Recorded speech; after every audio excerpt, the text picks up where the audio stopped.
மன்னன் சொல்லும் கவி மங்கைக்கது காதல் நிலாம்பரி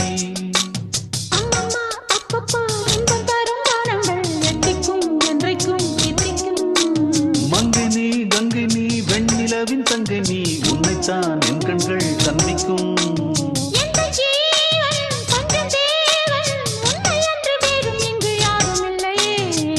வள்ளி வள்ளி என்ன வந்தான் வடிவேலந்தான் புள்ளி வைத்து புள்ளி போட்டான் புது கோலம்தான் சொல்லித்தர சொல்லி கேட்டு தினமும் சொல்லி தந்த சிந்து பாடினான் வள்ளி இன்பவல்லி என்று தினமும் முல்லைச்சரம் கொண்டு சூடினான்